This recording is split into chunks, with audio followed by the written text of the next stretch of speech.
During the climax of the Moro arc in the Dragon Ball Super manga, specifically around chapters 65 to 67 in volume 15, Goku reaches perfected Ultra Instinct, while Moro has literally fused with the Earth itself. At this point, Moro is not just strong, he is draining energy on a planetary scale, and Goku is in an absolutely desperate situation. He gets restrained, his energy is being siphoned, and everything looks like it's over. That is when Grand Supreme Kai and Ub send him a massive surge of divine energy, and suddenly Goku's power explodes back into perfected Ultra Instinct, and then we see it. The colossal Ki Avatar, the giant Ultra Instinct manifestation, a massive aura shaped like a towering version of Goku's body, moving and fighting alongside him. Now here is the biggest misconception in the fandom. A lot of people instantly jump to the conclusion that this was Yardrat's gigantification technique. But that interpretation does not actually hold up when you look at how Yardrat techniques function. Yardrat abilities are all based on spirit control, meaning your body and ki must be in perfect synchronization. Techniques like instant transmission, cloning, size manipulation, and ki expansion all require precise control over your spirit and energy flow. When a Yardrat grows in size, their physical body and their ki expand together. The body changes because the ki is being manipulated in a synchronized manner.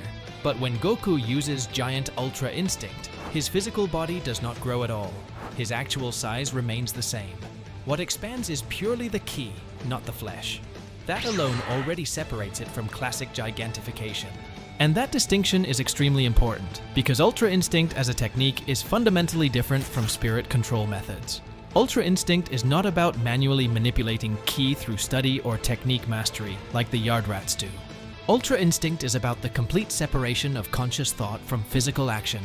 The body moves on its own, reacts on its own, and defends on its own without waiting for signals from the brain.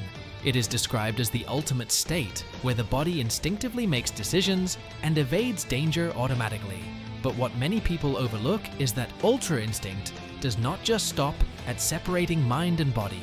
The manga heavily implies it can go one step further, separating ki from the body itself. And this is where the giant Ultra Instinct avatar comes in. Instead of the body growing larger, Goku's ki itself begins to act independently, forming a massive external construct that mirrors his movements. This is not Goku consciously summoning a giant energy warrior like a typical aura projection. This is his ki, reacting instinctively to extreme danger, just like his body does in Ultra Instinct. The technique essentially allows his aura to manifest as a separate defensive and offensive extension of himself. Think about how insane that is conceptually. His mind is separated from his body, and now his ki is also functioning semi-independently, creating a layered, instinctive defense system.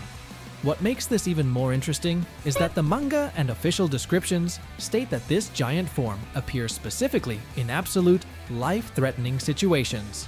It debuted when Moro had fused with the Earth and was overpowering Goku, which is literally a do-or-die scenario. Later in the Granolah Arc, we see something similar happen when Goku is knocked out and pushed to the brink again. This strongly suggests that the form is not a standard transformation or a technique Goku can casually activate. Instead, it behaves like an automatic defensive trait of perfected Ultra Instinct that manifests only when survival is on the line. Official material even describes it as a divine application of Ultra Instinct, where the user can form a massive body from their ki aura while still retaining full Ultra Instinct capabilities. That means, inside the giant avatar, Goku is still using Ultra Instinct's dodging, reactions, and combat efficiency. The avatar does not replace his abilities, it amplifies his reach, defense, and raw striking power. Defensively, the avatar acts like a colossal shield. During the Moro fight, it literally holds back Moro's grasp and protects Goku from being overwhelmed. Offensively, it gives him absurd range, allowing punches and grabs to land with amplified scale and impact. So it's not just for visual spectacle. It is a dual-purpose mechanism, both a defensive barrier and an offensive extension of his instincts. Now here is where things get even deeper from a lore perspective.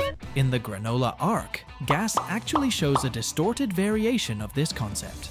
In his semi-aged state, Gas forcibly separates his ki from his body, and you can visibly see energy constantly pouring out of him, His attacks begin manifesting in a semi-avatar-like form that even mirrors damage onto his clothing, which is a detail very similar to Goku's Ultra Instinct avatar behavior.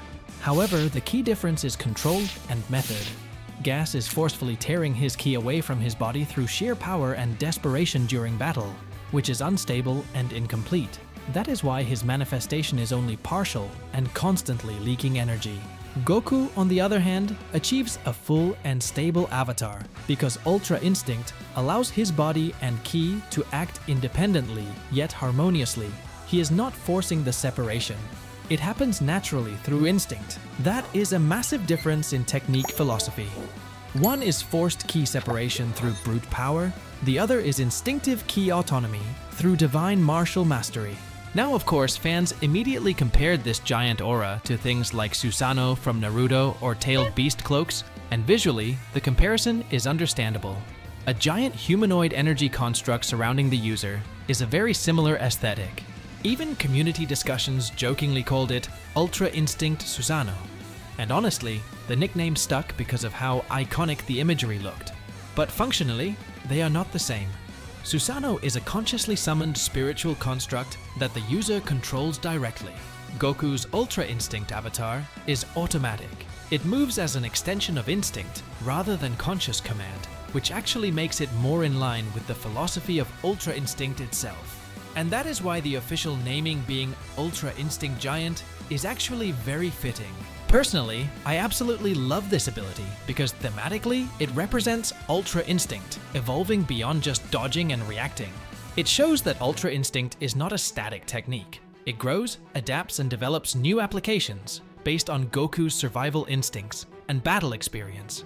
Instead of just making Goku faster or more precise, it literally creates a defensive-offensive avatar when the stakes reach their peak. That is such a Dragon Ball way of escalating power without simply giving a new transformation. And if the Moro arc truly gets adapted with the high-end animation quality that Akio Yoku has been hinting at, this scene alone could become one of the most visually insane moments in modern Dragon Ball. Imagine the compositing, the aura layering, the scale, the atmosphere. A giant Ultra Instinct avatar against a planet-fused Moro would genuinely break the internet if animated properly. Now it's time for shoutout time from the previous video. Yasmin-SI9CC asked about the Moro arc animation expectations, and my answer is still a massive yes. Iyoku himself stated that the Moro arc is being treated as a major production focus, and if that statement holds true, we could be looking at some of the best Dragon Ball animation we have ever seen, especially for moments like Giant Ultra Instinct. So yeah, hopefully this cleared up the misconceptions about Giant Ultra Instinct, why it is NOT Yardrat gigantification, and how it actually functions as an instinctive ki manifestation tied directly to perfected Ultra Instinct. Such a cool, underrated concept that deserves way more appreciation. If this gets animated faithfully, trust me, this form is going to skyrocket in popularity instantly. Sub up, like the video if you enjoyed this deep breakdown, and until next time, take care and see ya.